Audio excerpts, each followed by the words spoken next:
Did you know CPAs work around the clock on taxes, audits? Yes, it's quite a shock. But business owners, they've got a dream. More tax saving strategy, that's what they need. Welcome to Proactive Tax Strategies, and we're here to take away your high tax fears. We got secrets, magic in our hands. Tune in as we travel.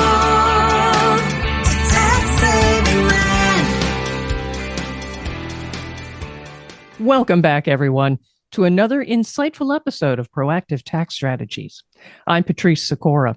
Today, we have the dynamic duo of tax expertise returning to the show, our host, Ken New, and our expert guest, Ryan Foncannon. But before we delve into today's topic, let me reintroduce our esteemed host and guest. Our host, Ken New, is the owner of Pinnacle Financial Wealth Management and a team-based model consultant. Joining him is our expert guest, Ryan Foncannon, who brings a wealth of knowledge in tax strategies. Ryan is an MBA and award-winning advanced tax strategist and private wealth advisor. He is the founder and managing partner at S.W.A.N Virtual Family Office. He's been in the financial services industry for more than 17 years. He's been featured in the Wall Street Journal. He won an award for being one of the top advanced tax strategists in the nation at the Money 2.0 conference in December of 2022. He also was recognized as the top retirement planner for the state of Indiana by Wealth and Finance magazine. That was for 2023. He just recently won the 2023 CREA Global Award for being an innovator and thought leader in the finance and tax space and is seen as a game changer in those fields. He also won Mentor of the Year for Advisors and Tax Professionals by Elite Resource Team in August of 2023. He was just named the top tax and wealth strategist of the year by IAOTP. He was added to the Leadership Council for the National Small Business Association, and this will allow him to advocate in Washington for business owners dealing with tax strategies. He will also be able to have solutions ready to go for any tax changes coming down the pipe from Congress. He is a major problem solver for business owners, high-wage W-2 earners, and high net worth individuals and their families. His diverse background in insurance, advanced tax reduction, wealth management, financing, and business advisory allow him to bring unique strategies to the table for his clients. He looks at the whole picture, while other advisors are more transactional. Another way he allows his clients to sleep well at night. So today, Ken and Ryan will be exploring the intriguing world of tax credits through the use of specific financial planning and advanced tax strategies. And without further ado, I'll hand this over to our host, Ken New, to kick off the discussion. Ken, it's all yours. Yeah, thank you, Patrice. Welcome, everyone. So previously on episode 3 of our Proactive Tax Strategies podcast, Ryan and I explored tax deductions. So today we're going to shift gears. Our focus will be on tax credits. That's a big difference. So Ryan, before we dive into tax credits, could you please take a moment? Let's go back and talk to our listeners a little bit more about the difference between a tax deduction and tax credits. Absolutely, Ken. Thank you for that. To go back over what a tax deduction is on your return, whether this could be on a business return or your joint or single 1040 return, is that the deduction is going to lower your taxable income. So for an example, let's say you make $1 million and you're able to get $100,000 tax deduction. And what that's going to do, it's going to lower your taxable income from $1 million down to $900,000. So now $900,000 is what the IRS is going to look at in terms of taxes. Now, the tax credit is really unique. And the great thing about that, let's just say you owe Uncle Sam $25,000. And if you're able to get a $25,000 tax credit, that is actually going to wipe out what you actually owe to the IRS. So the tax credit can wipe out. It's basically the thing that's going to wipe out what you owe to Uncle Sam and to the IRS. And the tax deduction is going to lower what's actually taxable by the IRS. Yeah, that's a great way to categorize that. So said simply, tax credits are way more valuable than a tax deduction. Yes? Absolutely, absolutely. And there's some different strategies out there that have a little bit of both of those, can even be my favorites. But yeah, definitely the tax credits are definitely can have a whole lot more impact than just a tax deduction on your tax return. Absolutely. Yeah, so we're talking about layering and kind of processing different strategies. So deductions paired with tax credits are going to end up being an advantage to our clients. So let's talk a little bit more about some examples of the way that might work. So tax credits that are really beneficial for both business owners and high wage W-2 earners. Maybe we can get in some examples and continue down that path. Absolutely, absolutely. Yep. There's a great strategy that we've used. It's a green strategy. So there's a lot of people that like it just for that right there, that it's a green strategy. We call it a solar business purchase. And how this works is that taxpayer is going to own a solar project on another building. And it won't be, in this example, it wouldn't be like a residential. It'd probably be the ones that we've used in the past is like a boys and girls club, an ice skate rink, a lot of hospitals, nonprofits, maybe very long established businesses, schools. And so what happens in this instance is that there are some great tax credits available because the taxpayer actually owns the solar project on top of that building. And then the landowner or the property owner is going to pay for access to that electricity. So they're not putting down any money to purchase the solar. That's what the taxpayer actually owns it. So there's a cash flow component to it as well. So how this has a little bit of everything in it. So you've got some cash flow coming in on a monthly or quarterly basis. It's got great tax credits. So the tax credit is an investment tax credit, or they call it the ITC. And the investment tax credit can also be carried back up to 3 years. So we've even used it in some planning to create a significant refund for somebody in the previous tax year, or even going back a few years if there was a large capital gains event that maybe they had to pay the taxes on, or maybe they had a large windfall of money that came in, whether it was selling a business to, they got a huge promotion, maybe they got an inheritance, whatever it might be, but they had a huge windfall of money that came in that was very kind of like an anomaly that doesn't normally happen. So we've used that for some planning to carry that tax credit back. And as a reminder, the tax credit is able to wipe out what you owe to Uncle Sam or the IRS.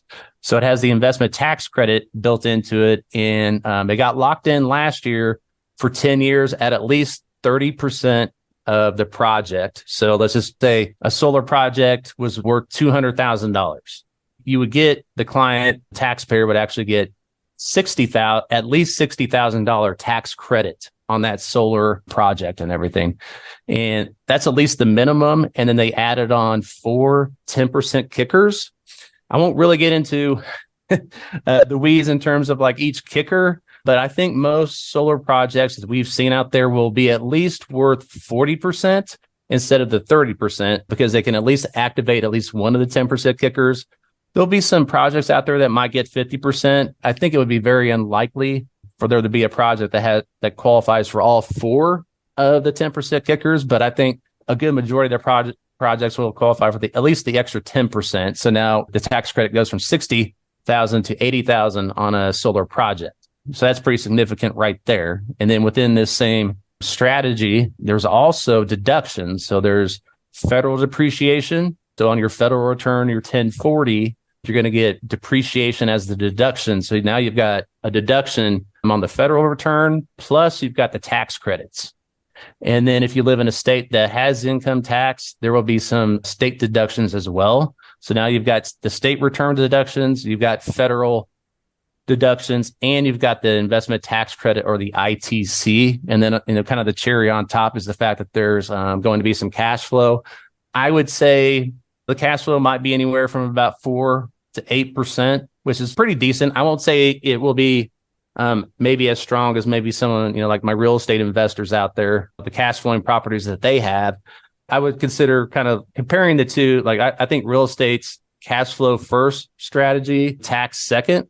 And this solar business purchase strategy, I would consider tax first in terms of the impact, and then kind of the the cash flow is cherry on top in terms of everything. And then they use what they call a purchase power agreement or a PPA. So not every state has that. So not every state's going to have this ability to own the solar project on another building. That's one thing to note, but there's definitely several. We've done quite a few out in New Jersey, a lot out. I'd say majority of them have been out in California. They're very friendly to this type of strategy and everything. And also being able to get, the tax credits are definitely the key component to that strategy, but then also the deductions on the federal and possibly the state is also really, really great. Oh, Ryan, you covered a lot of ground there. Yep. Yeah, it's got a lot of numbers to it. Yeah, I'm going to walk back a little bit through that process because this is key. I think there's some componentry to this that even folks who are familiar with some of this conversation may get a bit confused with. And so when you talk about state specific and California and New Jersey, would that mean then that taxpayer is domiciled in that state as a personal tax return, business return? How does that work for them? Yeah, absolutely. That is a fantastic question, Ken. Actually, the taxpayer does not have to live in that state to get the state deduction. Here in Indiana, I think we had a few clients here in Indiana that, the state taxes aren't as high as they would be like in Illinois and New Jersey, New York, California, but they still got a state benefit, state deduction. So they don't necessarily need to live in that state, but a lot of times we'll set up like an LLC domiciled in the state that they live in. So like for those clients that lived here in Indiana, we got an LLC domiciled here in Indiana that owned the solar project that was in a different state. Okay. And so that allows them then to take advantage of that strategy. Absolutely. Yep. All right, then. So if you could just do a quick recap of the ITC program itself, where you began by describing it as green energy, this green energy opportunity. And so we use solar as an example, and there may be other examples as well. And then from there, then how does it benefit our taxpayer? Absolutely. Yep. So with the investment tax credit, and this will be different if you just put solar on your personal residence. This is the investment tax credit kind of dealing more on what we would say the commercial side. And so the minimum is going to be, and this got locked into 2032 as well. So this will be for the next 9 years. We're going to be able to take advantage of it being at least 30% of the solar project. So if the solar project, like I was saying, it is 200,000, the total project is worth 200,000. That solar credit is now going to be worth 60,000 at least. Right. Yeah, and that's for that one individual. Yep, for that one project. Yep. And, sometimes we've had some people that had multiple projects because they just had, in some cases we worked with a lot of attorneys and doctors that, own their own practice, doctors that were high-wage W-2 earners, and they were looking for other types of deductions, and they didn't even know that the tax credits were even available to them.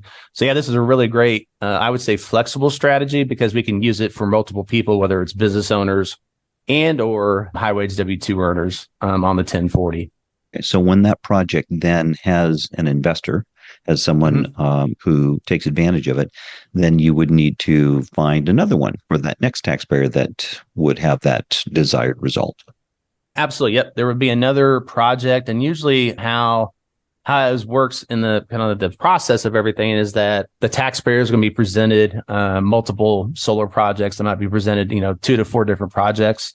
And sometimes, if like the numbers are high enough, there might need to be 2 to 3 different projects to get the amount of money that we need to offset on the tax return in terms of federal taxes and everything. So a lot of times we'll have people that get presented different ones. They get to choose the ones they'd like to go with. And it can be kind of a long process in terms of, the identification, even saying, hey, I'm interested in doing something. Okay, let's get your spot in line. These have been very, very popular for the people that know about it and everything. So we get their spot in line, then they get presented different projects and they choose the project. And then within probably, I'd say 30 to 60 days, then that's when you can make the capital contribution to actually purchase what we call the solar business purchase, because it's not technically, it's not a security. So we don't like to use the language of saying it's an investor. So it's a little bit different from that. Otherwise if it was a security, it would qualify under Reg D, and then there would like the language of using the word investor. So we call it a solar business purchase because that's pretty much what it is. Someone's actually purchasing basically their own kind of solar business in terms of there being cash flow. And then there's also the tax benefits of that as well. And then also having the LLC, there's some different deductions that we could even add on to that as well, since there is a legitimate solar business. And one thing I did want to make note of is that I'm sure there's some tax professionals like, well, this sounds like a passive activity. There is the 100-hour participation that needs to happen. So basically the taxpayer needs to be the person that is working on the business more than any other individual. So there's a 100-hour material participation. And if there's a husband and wife, they could split that up. And through the group that we work with, they have multiple videos. They have multiple trainings that can count towards that 100 hours. And also the client is also going to be getting a lot of paperwork on a monthly basis. They'll get a profit and loss. They'll get different other things that they get, even when the solar project's being installed, is that they've even timed what it would take a regular person to read those documents. And the great thing I like about that too is if there ever was an issue, they've got everything time stamped. They've got things, how long did it take for them to either watch the video and or go through the paperwork and everything. So everything's very buttoned up, and it's all kind of in a online portal /vault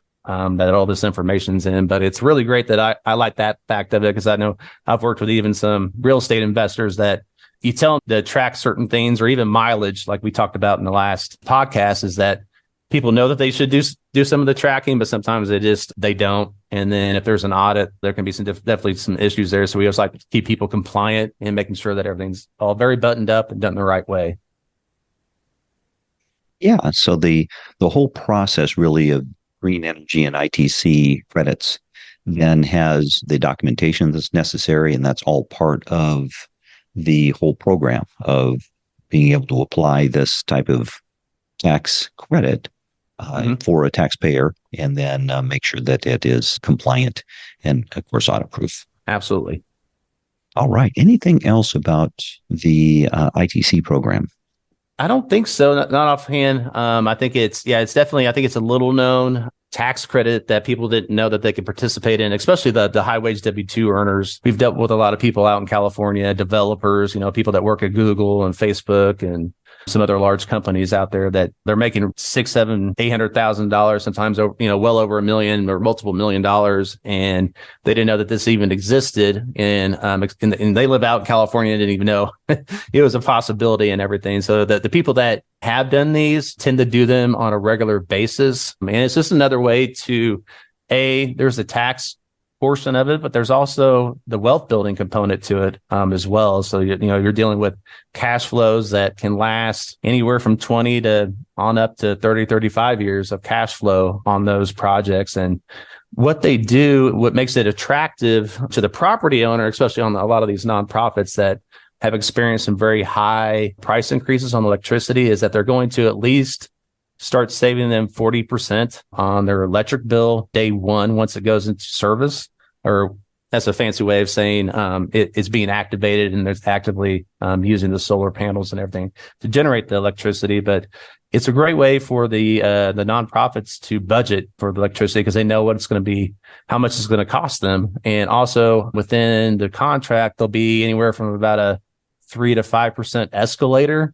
In English, it just means that's what the price increase is going to be each year.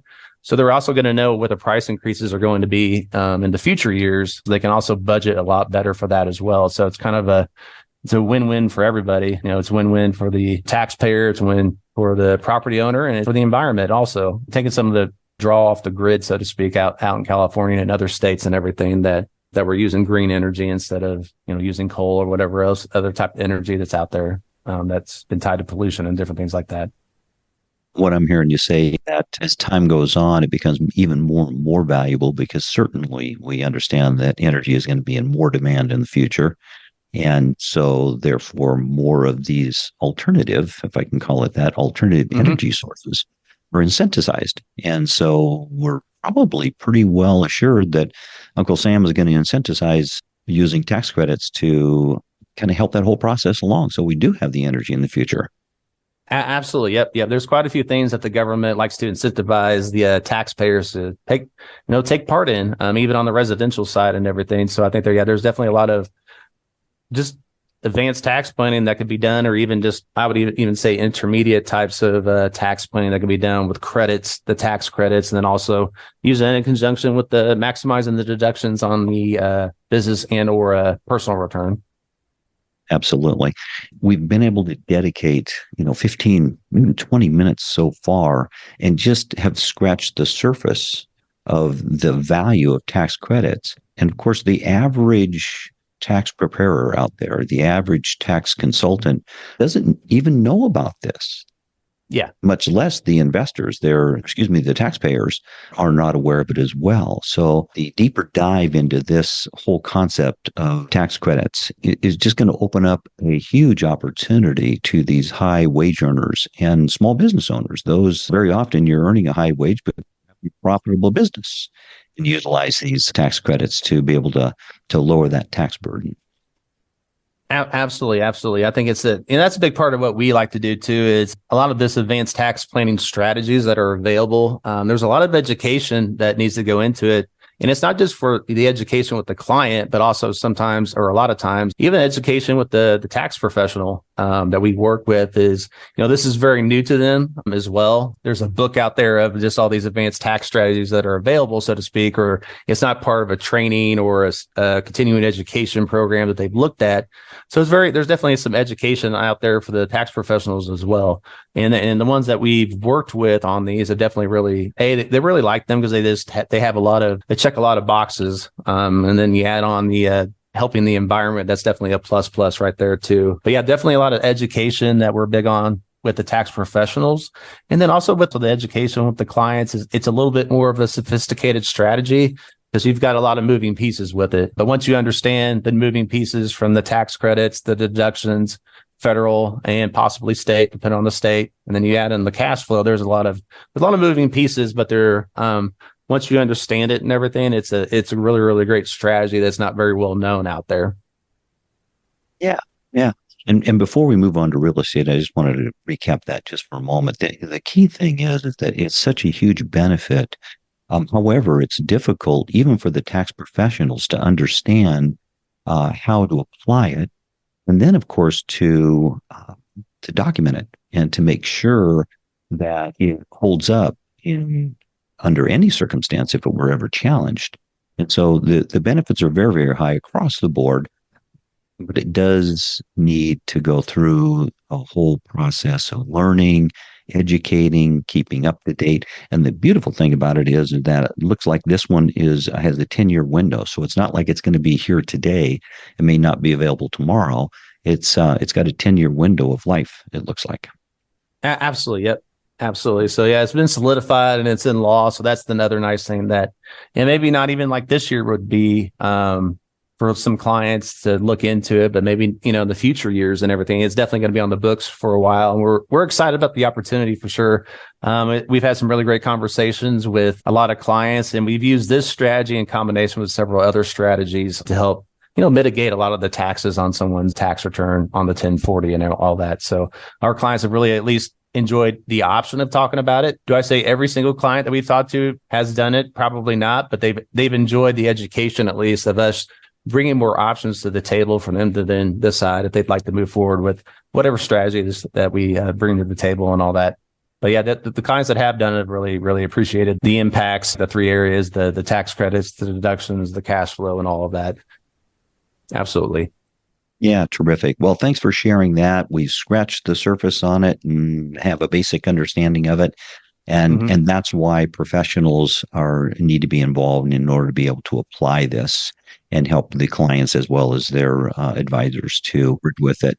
Let's squeeze in some conversation about real estate owners, those that have involvement in real estate. And there's really some specific opportunities very often that they can capitalize on in tax credits as well. So maybe you could touch base on that as well. Yep. Yeah, there's a few tax credits that are available on the real estate side.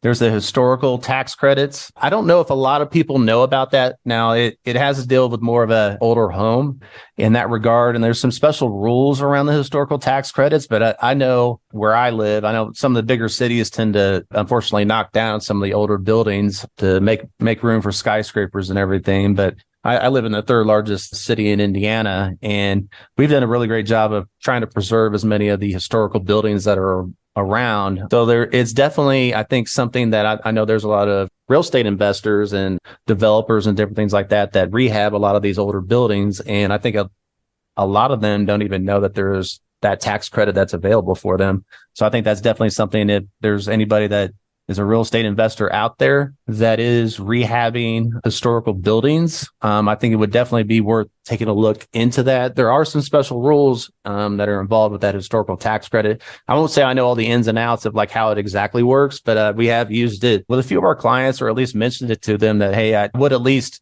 take a peek at this, and at least, like we got to say, just more education, showing different options that are available out there that maybe they didn't know about, bringing that to the forefront and everything. And even on the real estate, a lot of times contractors and stuff will hire people that would actually qualify, if they're paying them a W-2 wage, would actually qualify for the work opportunity tax credit. And a lot of times people even doing some of the real estate investing, sometimes might even be in an empowerment zone that may qualify for some of these different tax credits as well. So yeah, that's definitely something at least to keep an eye out for, and be kind of top of mind, or, just more ideas in terms of tax credits that are available out there on the work side, but then also on the real estate side to definitely take advantage of those things. Yeah. So I heard you mention the empowerment zone. Maybe you could give at a high level what that means. So the empowerment zone, much like the qualified opportunity zones that are out there on the real estate side, there's actually a map of those areas. And sometimes the empowerment zone might even overlap where some of the qualified opportunity zones are in the United States. So that's just another tax credit that is available that's kind of dealing with working, having a business or working in an area that qualifies for an empowerment zone. A lot of times, I would say the paperwork can be a little bit tedious on the empowerment zone and the work opportunity tax credit. So we've got a standalone specialist that we use for that they have a system that can do that standalone, or we've also got a few payroll companies that we work with that can pre-qualify people for both the work opportunity tax credit and the empowerment zone tax credit without doing a lot of work. And plus, they will also do the filing of the paperwork, which I think is a huge thing, because it's a lot of paperwork. And I've had some tax professionals go, "Hey, I think I could do this." I'm like, "You don't want to do this." You warn them, right? Yeah, you don't know what you're getting into here. You don't want, and it's, the tax credits, sometimes it might be like 5,000 or, 8,000 or 3,000, some might be closer to 20,000, but the return on their investment of time maybe isn't always the best of use and everything. And I tell them it'd be a lot better just to work with a payroll company that can do all that, and the filing and the pre-qualification, and not having them take up a bunch of their time, because like I said, it could be very, very tedious, because you got to send a lot of paper to a lot of different organizations within the government and everything. So it's very, very tedious. And we definitely, if there was somebody out there, whether it's a tax professional or somebody else that was looking for a payroll company, we definitely have some relationships with some payroll companies that have this as part of their screening process, bringing on a potential employee and everything. So that's the route I would go, and or using the standalone system. Yeah, because trying to do it on your own is just, I don't think it's worth it. The tax pros I have talked to about it, they go, "Yeah, we tried doing that, and it was not fun." Yeah, well, that's a fair warning and a great observation. Very often, something that has a high payback, a high worthwhile effort with the federal government, it's going to require a lot of paperwork. And of course, that paperwork needs to be done, and it needs to be done perfectly, so that it doesn't get rejected and fall through the cracks. So those are good observations as well. Absolutely. And even like the work opportunity tax credit, it has to be filed, I think, within 28 days. I was trying to think of the time horizon, but it's not very long too. That's also you don't get the whole year to work on it. It has to be filed within X amount of days of the employee coming on staff and everything, and starting work. So that's also the time constraint of that is also kind of which makes it even more tedious. So I think, yeah, like a lot of the tax professionals we work with, and they're like, hey, I'd like to focus on some of this more advisory things that we're talking about in terms of the different tax strategies that we have that can have more impact. And I definitely think at least doing some of these tax credits would definitely, or at least having a process to screen for it could definitely be really great for a lot of companies. I know some companies, if they hire enough employees that are W-2, they could definitely get another 6 figures in tax credits just right there by itself. We definitely worked with some companies, even some construction companies and different things like that had the W-2 employees that did qualify for these. And they're like, oh, wow, I was leaving 100, 200K on the table. And I didn't even know about it. All about the education, like we like to say, education and compliance. Yeah, absolutely. And those are great points. And here's the thing is that we've spent a great part of our podcast really only scratching the surface in terms of the opportunities that are out there for tax credits. And so I know for our listeners, and I know for those that I've consulted with about tax credits, they're very, very valuable. They save meaningful dollars and they have multiple benefits.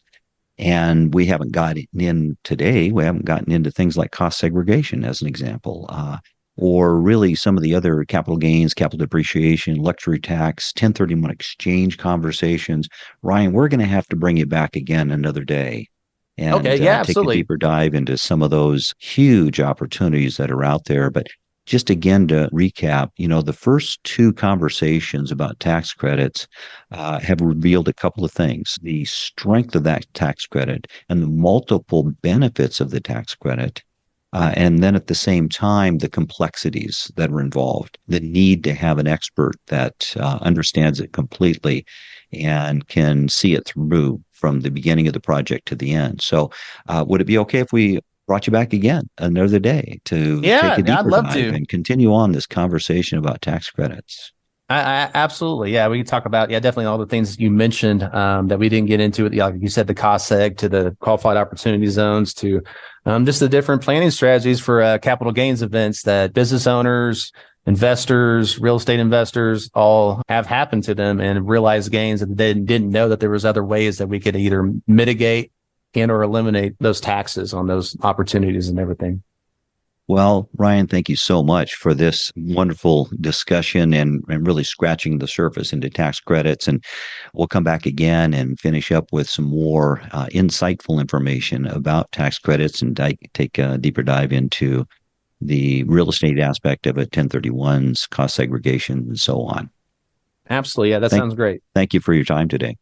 Yeah, thank you, Ken.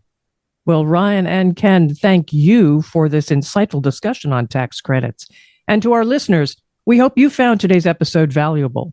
Stay tuned for more proactive tax strategies in the episodes to come. I'm Patrice Sikora, and thank you for being with us. Thank you for listening to the Proactive Tax Strategies podcast. Click the follow button to be notified when new episodes become available. Visit our website at www.pinnaclefinancialwealthmanagement.com or give us a call at 321-454-3623. Securities offered through Arete Wealth Management, LLC, members FINRA and SIPC.